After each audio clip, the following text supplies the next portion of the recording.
কেন্দ্রের বাজেটে ক্ষোভ হাসনাবাদ হিঙ্গলগঞ্জে রেল সম্প্রসারণের দাবি। 2009 হিঙ্গলগঞ্জ পর্যন্ত রেল সম্প্রসারণের ঘোষণা করেছিলেন তৎকালীন রেলমন্ত্রী মমতা। 2026-এর বাজেটেও পূরণ হলো না দীর্ঘদিনের দাবি। কি বলছেন সেখানকার স্থানীয় বাসিন্দারা সেই দাবি পূরণ না হওয়াতে, জানার চেষ্টা করব। আমার সঙ্গে রয়েছে অনুপম।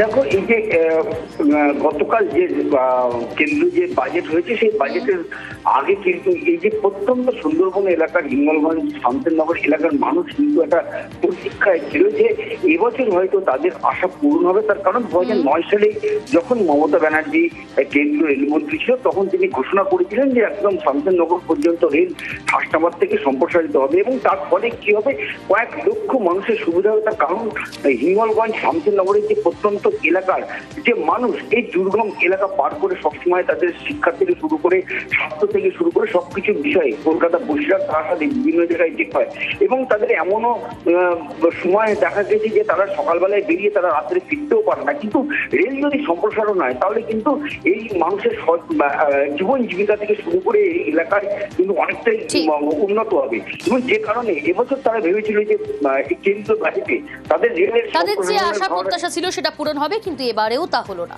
বেশ, এবার যে বাজেটটা পেশ হলো আমরা খুশি হতে পারলাম না। ভেবেছিলাম আমাদের দীর্ঘদিনের যে স্বপ্ন যে আমরা এই এলাকায় রেলটা দেখতে পাবো এবং রেলে উঠে আমরা কলকাতা শহর দিয়ে যেতে পারবো, কিন্তু আমাদের সেই স্বপ্নটাই সেই স্বপ্নে থেকে গেল, বাস্তবে পূর্ণ আর হলোও না, হবে কিনা জানিও না। আমরা খুব অখুশি এবং খুবই কষ্ট পেয়েছি এই বাজেটে। আমরা সুন্দরবনবাসী সেই আমরা আধারই থেকে গেলাম। সুন্দরবনবাসীর স্বপ্ন ছিল রেল সহ আরো দৈনন্দিন মানুষের জীবনযাত্রার মান উন্নয়ন হবে।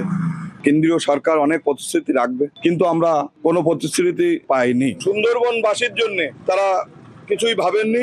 আমরা যাচ্ছি যে সুন্দরবনবাসী রেল পরিষেবাটা ফিরে পাক সারা ভারতবর্ষের সঙ্গে। কেন্দ্রের এই দ্বিমাত্রিক সুলভ আচরণ সুন্দরবনবাসী মেনে নেবেন না।